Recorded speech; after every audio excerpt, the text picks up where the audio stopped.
Hi friends, welcome back to ദൻസാസ് world. ഇന്നത്തെ നമ്മളെ റെസിപ്പി വളരെ എളുപ്പത്തിൽ ഉണ്ടാക്കാൻ പറ്റുന്ന ഒരു വെണ്ടക്ക വെച്ചിട്ടുള്ള ഒരു റെസിപ്പിയാണ്. ഇത് നമുക്ക് ചോറിൻ്റെ കൂടെ ആയാലും ചപ്പാത്തിൻ്റെ കൂടെ ആയാലും അതുപോലെ കഞ്ഞീൻ്റെ കൂടെ ആയി കഴിഞ്ഞാലും നല്ല അടിപൊളി കോമ്പിനേഷൻ ആയിരിക്കും. നല്ല സ്പൈസി ആയിട്ടുള്ള ഈ ഒരു റെസിപ്പി ഉണ്ടാക്കാൻ വേണ്ടിയിട്ട് നമുക്ക് വെറും 4 വെണ്ടക്ക മാത്രമേ വേണ്ടൂ. അപ്പോൾ ഇത് എങ്ങനെ ഉണ്ടാക്കുന്നത് നമുക്ക് നോക്കിയാലോ. അപ്പോൾ ഇതാ നമ്മളിവിടെ 4 വെണ്ടയ്ക്ക എടുത്ത് വന്നിട്ടുണ്ട്. നന്നായിട്ട് കഴുകി വൃത്തിയാക്കിയ വെണ്ടയ്ക്കയാണിത്. ഇനി നമുക്ക് ഇതിലേക്ക് അത്യാവശ്യമായിട്ടുള്ള ഇൻഗ്രീഡിയൻസ് എന്ന് പറയുന്നത് കുറച്ച് കുഞ്ഞുള്ളിയാണ്. അതായത് ഒരു 5-6 കുഞ്ഞുള്ളി എടുത്തിട്ടുണ്ട്. അതുപോലെ കറിവേപ്പില, പിന്നെ 2 പച്ചമുളക്, അതുപോലെ ഒരു 1/4 ഭാഗം തക്കാളി, ഒരു വലിയ തക്കാളീൻ്റെ 1/4 ഭാഗം ഞാനിവിടെ എടുത്തിട്ടുണ്ട്. ഇനി നമുക്കൊരു പാൻ വെച്ചിട്ട് നമുക്കിതിലേക്ക് ആ വെണ്ടയ്ക്കൊക്കെ ഇതുപോലെ 3 പീസായിട്ടൊന്ന് കട്ട് ചെയ്തിട്ട് കൊടുക്കാം. അപ്പോൾ ഇതിനേക്കാളും ചെറുതാക്കണമെങ്കിൽ അങ്ങനെ നിങ്ങൾക്ക് ചെയ്ത് കൊടുക്കാം. അതുപോലെ ഇതാ ഞാൻ 2 പച്ചമുളകും ഇതിലേക്ക് അരിഞ്ഞിട്ട് കൊടുത്തിട്ടുണ്ട്. പിന്നെ നമുക്ക് തക്കാളിയും ചെറുതായിട്ട് തന്നെ ഇതുപോലെ അരിഞ്ഞിട്ട് കൊടുക്കാം. പിന്നെ നമ്മൾ നേരത്തെ തൊലിയൊക്കെ കളഞ്ഞ് വൃത്തിയാക്കി വെച്ച കുഞ്ഞുള്ളിയും ഇതിലേക്ക് ആഡ് ചെയ്ത് കൊടുക്കാം. പിന്നെ നമുക്ക് വേണ്ടുന്നത് പുളിയാണ്. അപ്പോൾ നമ്മൾ വാളംപുളി നേരത്തെ അവിടെ ഞാൻ വെള്ളത്തിലിട്ട് വെച്ചിട്ടുണ്ടായിരുന്നു. അതൊരു ഇത്തിരി മാത്രം പിഴിഞ്ഞു കൊടുത്താൽ മതി. പുളി അധികമായി പോകണ്ട, കാരണം തക്കാളിയും കൂടി നമ്മളിതിൽ ആഡ് ചെയ്യുന്നുണ്ട്. പിന്നെ ആവശ്യത്തിനുള്ള ഉപ്പും ചേർത്ത് കൊടുക്കുക. 1 ടേബിൾ സ്പൂൺ മുളക് പൊടിയും ചേർത്ത് കൊടുക്കാം നമുക്ക്. പിന്നെ ഒരു ഇത്തിരി മഞ്ഞൾപ്പൊടിയും കൂടി നമുക്ക് ഇതിലേക്ക് ആഡ് ചെയ്തിട്ട് ഒന്ന് നന്നായിട്ട് എല്ലാം കൂടി ഒന്ന് മിക്സ് ചെയ്ത് കൊടുക്കണം. അപ്പോൾ അതിന് മുന്നേ നമുക്കിതിലേക്ക് ആവശ്യത്തിനുള്ള വെള്ളവും കൂടി ഒന്ന് ചേർത്ത് കൊടുക്കണം. അപ്പോൾ എല്ലാം കൂടി നമുക്ക് നന്നായിട്ട് യോജിപ്പിച്ചതിന് ശേഷം നമുക്ക് മീഡിയം ഫ്ലെയിമിലിട്ടിട്ട് ഈ വെണ്ടക്കയും നമ്മളെ തക്കാളിയും ഉള്ളിയും ഒക്കെ ഒന്ന് വേവിച്ചെടുക്കണം. അപ്പോൾ ഒരു 3-4 മിനിറ്റിന് ശേഷം നമുക്കൊന്ന് തുറന്ന് നോക്കാം. അപ്പോൾ ഇതൊക്കെ നന്നായിട്ട് തിളച്ച് വന്നിട്ടുണ്ട്. വീണ്ടും ഇതുപോലെ ഒന്ന് ഇളക്കി കൊടുക്കുക. അപ്പോൾ നമ്മളെ വെണ്ടക്കയിലൊക്കെ നന്നായിട്ട് എരിവും ഉപ്പും പുളിയും ഒക്കെ ഒന്ന് പിടിക്കണം. അപ്പോൾ തക്കാളിയൊക്കെ ഇങ്ങനെ വേവാതെ കിടക്കുന്നുണ്ടെങ്കിൽ ഇതുപോലെ സ്പൂണ് വെച്ചിട്ടൊന്ന് നന്നായിട്ടൊന്ന് നിങ്ങൾക്ക് ഉടച്ചു കൊടുക്കുക.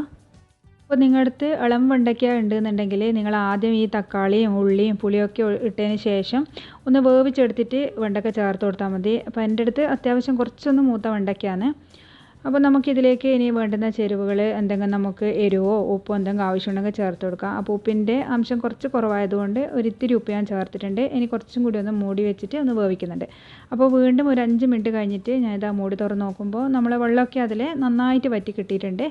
അപ്പോൾ ഇത്രയും ഡ്രൈ ആക്കിയാൽ മതിയാവും. പിന്നെ നിങ്ങൾക്ക് നല്ല ഇതായിട്ട് ഗ്രേവി ആയിട്ട് വേണമെന്നുണ്ടെങ്കിൽ കുറച്ചും കൂടി ചൂടുവെള്ളം ഒഴിച്ചിട്ട് ഒന്ന് ഗ്രേവി ആക്കി എടുത്താൽ മതി. അല്ലെങ്കിൽ കുറച്ച് ഗ്രേവി ആകുന്ന സമയത്ത് നിങ്ങൾക്ക് ഫ്ലെയിം ഒന്ന് ഓഫ് ചെയ്ത് കൊടുത്താൽ മതി. അപ്പോൾ ഞാനിത് നന്നായിട്ട് തന്നെ ഒന്ന് ഡ്രൈ ആക്കി എടുക്കുന്നുണ്ട്. ഇനി നമുക്ക് അതിലേക്ക് ആവശ്യത്തിനുള്ള കറിവേപ്പില ചേർത്ത് കൊടുക്കാം.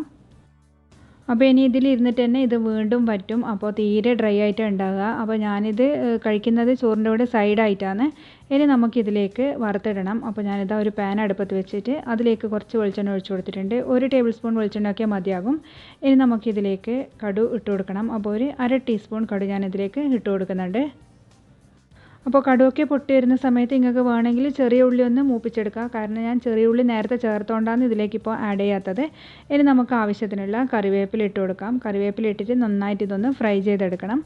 അപ്പോൾ കറിവേപ്പിലിൻ്റെ നല്ല മണമൊക്കെ ഇവിടെ വരുന്നുണ്ട്. ആ ഒരു സമയത്ത് നമുക്കിതിലേക്ക് വേണ്ടുന്നത് വറ്റൽമുളകാണ്. അപ്പോൾ നിങ്ങൾക്ക് എത്ര വറ്റൽമുളക് വേണോ അതിനനുസരിച്ചിട്ട് നിങ്ങൾ എരിവിനനുസരിച്ചിട്ട് ഇട്ട് കൊടുക്കാം. അപ്പോൾ ഞാനിവിടെ 1 മാത്രമേ ഇട്ട് കൊടുക്കുന്നുള്ളൂ. അപ്പോൾ നമുക്ക് അതും കൂടി ചേർത്തിട്ട് നന്നായിട്ടൊന്ന് ഫ്രൈ ചെയ്തെടുക്കണം. അപ്പോൾ ഇത്രയും മതി. ഇനി നമുക്ക് ആ കറിയിലേക്കൊന്ന് വറുത്തിട്ട് കൊടുക്കാം. എന്നിട്ട് നമുക്ക് എല്ലാം കൂടി നന്നായിട്ടൊന്ന് യോജിപ്പിച്ച് കൊടുക്കാം. അപ്പോൾ വളരെ ടേസ്റ്റി ആയിട്ടുള്ള വളരെ പെട്ടെന്ന് ഉണ്ടാക്കാൻ പറ്റുന്ന വെണ്ടയ്ക്കേൻ്റെ ഒരു റെസിപ്പിയാണിത്. അപ്പോൾ നമ്മൾ വെണ്ടക്ക മൊളീഷൻ എന്നാണ് ഇതിന് പറയുന്നത്. അപ്പോൾ എല്ലാവരും ഒന്ന് ട്രൈ ചെയ്യുക. അപ്പോൾ രാവിലത്തെ തിരക്കിനിടയിലൊക്കെ നമ്മൾ സ്കൂളിലേക്ക് കുട്ടികൾക്കൊക്കെ കൊണ്ടുപോകാൻ വേണ്ടിയിട്ട് ഇതാക്കി കൊടുത്താൽ മതി. എല്ലാവർക്കും ഇഷ്ടമാവും. അതുപോലെ ബാച്ചിലേഴ്സിനും ഒക്കെ ഉണ്ടാക്കാൻ പറ്റുന്ന ഒരു റെസിപ്പിയാണിത്. നമുക്ക് അധികം ഇൻഗ്രീഡിയൻസിൻ്റെ ഒന്നും ആവശ്യമില്ല. വളരെ പെട്ടെന്ന് ഉണ്ടാക്കിയെടുക്കാൻ പറ്റില്ലേ. ചോറിൻ്റെ കൂടെയും ചപ്പാത്തീൻ്റെ കൂടെയും അല്ലാണ്ട് കഞ്ഞിക്കാണ് ഇത് അടിപൊളി കോമ്പിനേഷൻ ആയിട്ടുള്ളത്. നിങ്ങൾ കഞ്ഞീൻ്റെ കൂടെ ഇതൊന്ന് ഉണ്ടാക്കി നോക്ക്, നിങ്ങൾക്ക് എല്ലാവർക്കും ഇഷ്ടപ്പെടും. അപ്പോൾ നമ്മൾ ഈ വെണ്ടക്ക മൊളീഷൻ ഇതാ ഞാനൊരു പാത്രത്തിലേക്ക് സെർവ് ചെയ്യുന്നുണ്ട്. അതുപോലെ നമുക്ക് വെണ്ടയ്ക്ക വെച്ചിട്ട് മാത്രമല്ല മുരിങ്ങക്കായ വെച്ചിട്ടും ഈ ഒരു റെസിപ്പി ചെയ്യാൻ പറ്റും. നല്ല ടേസ്റ്റിയാണ് മുരിങ്ങക്കായൊക്കെ വെച്ചിട്ട് ചെയ്യുന്ന സമയത്ത്. അപ്പോൾ വളരെ പെട്ടെന്ന് ഉണ്ടാക്കാൻ പറ്റുന്ന വളരെ ഈസി ആയിട്ടുള്ള വളരെ ടേസ്റ്റി ആയിട്ടുള്ള ഈ ഒരു റെസിപ്പി എല്ലാവർക്കും ഇഷ്ടമായെന്ന് വിചാരിക്കുന്നു. ഇഷ്ടമായിട്ടുണ്ടെങ്കിൽ നിങ്ങളെല്ലാവരും ഉണ്ടാക്കി നോക്കുക. എന്നിട്ട് കമൻറ്റ് ബോക്സിൽ നിങ്ങളുടെ അഭിപ്രായങ്ങൾ പറയുക. അതുപോലെ ചാനൽ ആദ്യമായിട്ട് കാണുന്നവരാണെങ്കിൽ ലൈക്ക് ചെയ്യാനും ഷെയർ ചെയ്യാനും സബ്സ്ക്രൈബ് ചെയ്യാനും മറക്കരുത്. സബ്സ്ക്രൈബ് ചെയ്തിട്ട് തൊട്ടടുത്തുള്ള ബെൽ ബട്ടൺ കൂടി ഒന്ന് പ്രസ് ചെയ്യണം. എന്നാൽ മാത്രമേ ഞാൻ ഇടുന്ന വീഡിയോൻ്റെ നോട്ടിഫിക്കേഷൻ നിങ്ങൾക്ക് കിട്ടുള്ളൂ. അപ്പോൾ നമുക്ക് അടുത്ത വീഡിയോയിൽ വേറൊരു റെസിപ്പിയുമായിട്ട് കാണാം. Thank you for watching.